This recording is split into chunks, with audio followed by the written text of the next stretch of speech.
Please cooperate. Bernadette, what are you doing there? What are you doing? Surat ka lang, silpot na.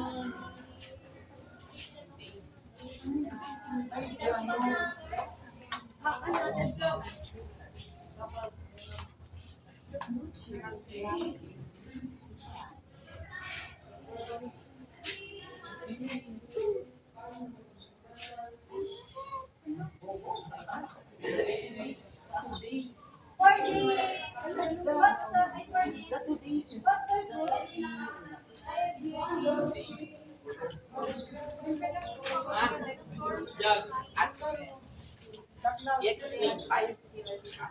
Yes, you need to explain your word.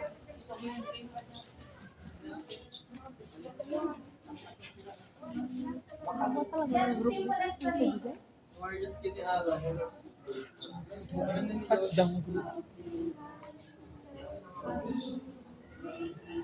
Apa itu?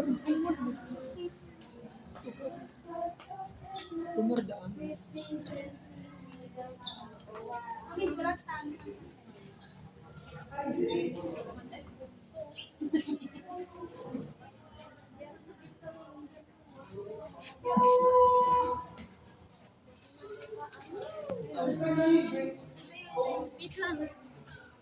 You're done, you can get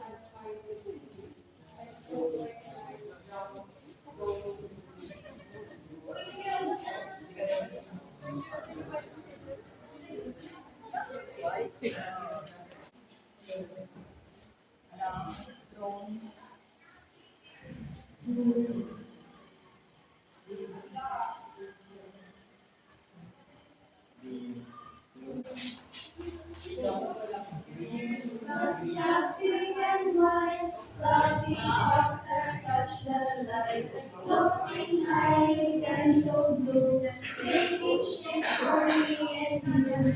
Future smiles open up, drifting gently without sound.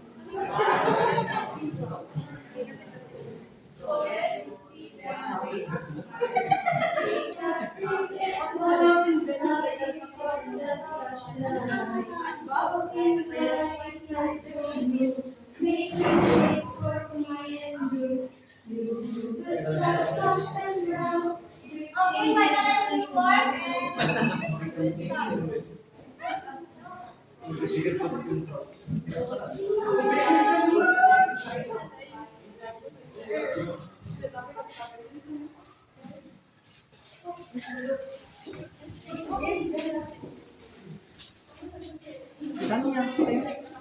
Andrin, please cooperate.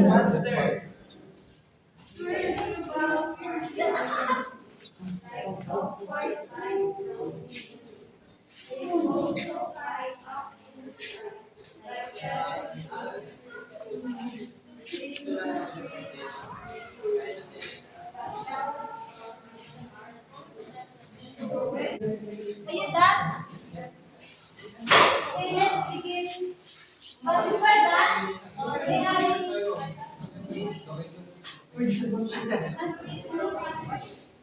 This is the criteria rubric for the foster epistemology, accuracy, explanation, clarity, effort, and presentation. And for the slogan creativity, not accuracy, explanation, clarity, presentation, and engagement. For the post, creativity, imagery, not accuracy, the structure and flow, mechanics, and grammar. And for the song, lyrics and creativity, not accuracy, melody, structure, presentation, and clarity. Now we start with song group.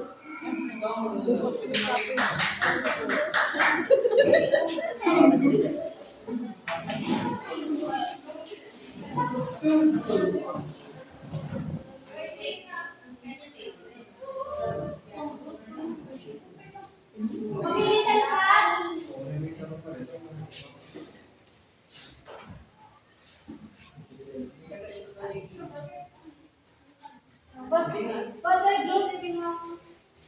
Blues clouds big and white, fluffy clouds that touch the sky, floating high in sky so blue, making shapes for me and you. Cumulus clouds up and round, drifting gently without sound. Cumulus clouds big and white, fluffy clouds that touch the sky. Floating high, sky so blue, making shapes for me and you. The stars up and round, drifting gently without sound. Okay, thank you, song group. Let's give a round of applause. Next for the poster group. After you present, please go back to your proper seat. So good afternoon, everyone. Here is our roster for Cumulus Scout. So as described by Cumulus, it is fluffy and has a base of. So under the Cumulus Scout we have here you go playing soccer. It is a great weather for playing outside.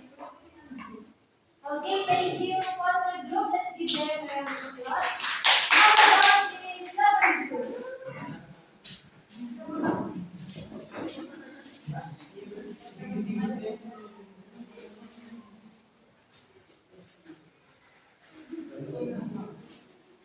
Our slogan is all about today's love, masterpiece of swirling gray and white.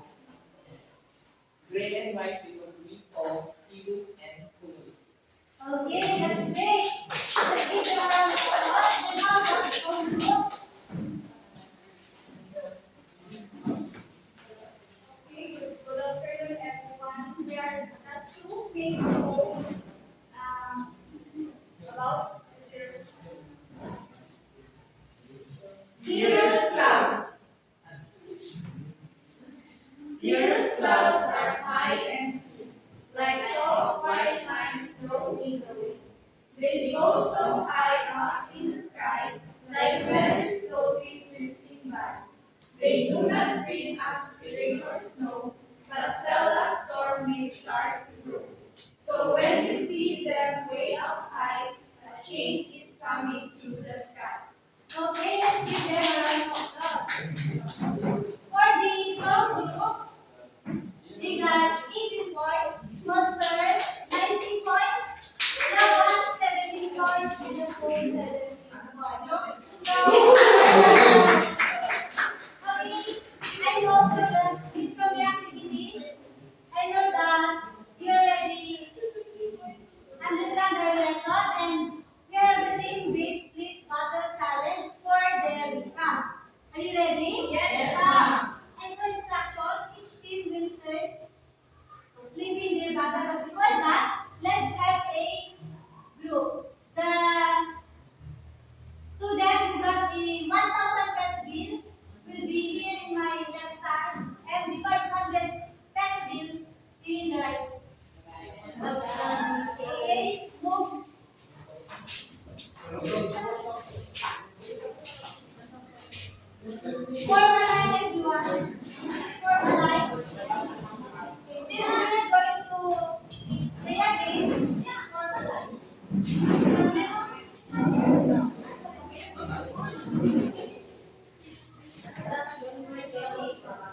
the battle. If the battle lands upright, the team chooses a member from the opposing team, which is the team B, to answer the question. If the battle fails to land upright, the student who flipped must answer the question themselves. The next team B takes their turn following the same rules. The game continues until all students have flipped and answered all questions. The team with the most correct answers at the end will be the winner. Did you understand, class? Yes. Now we have this. Since you are the team A, then you flip the button first. Okay, no. Since you first flip the button, then you should answer the question. And the question is, what are the two ways clouds are classified? The two ways where clouds are classified are based on their types and characteristics. Do you want to steal it? Yes. Team B? Okay. Chance? No. Since the team A failed to answer, then team B still. What are the two ways clouds are classified? So the answer is altitude and appearance. Okay, let's see.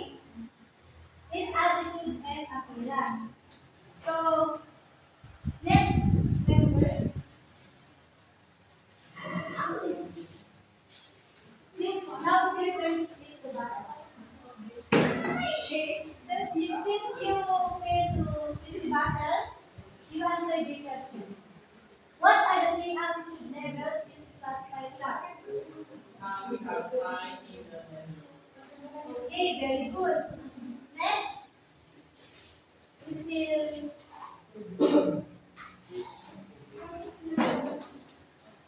Since you failed to click the button, what? Name the four main cloud types based on appearance. What are the four main cloud types based on appearance?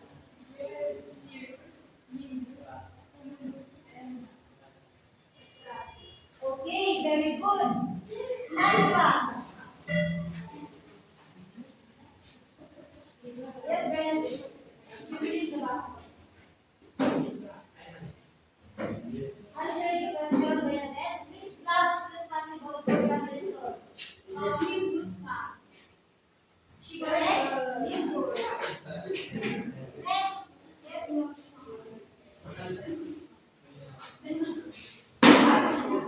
Okay, answer the question.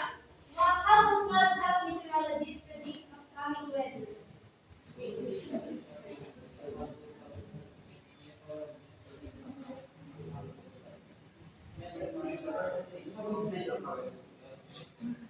How do clouds help meteorologists predict upcoming weather? These are the percentage of the cloud, and that is using the app, right? Yes. Thank you for sharing. You want to steal what's the answer question?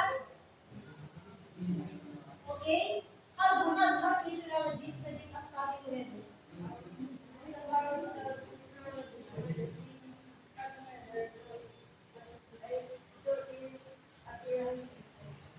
Okay, is she correct?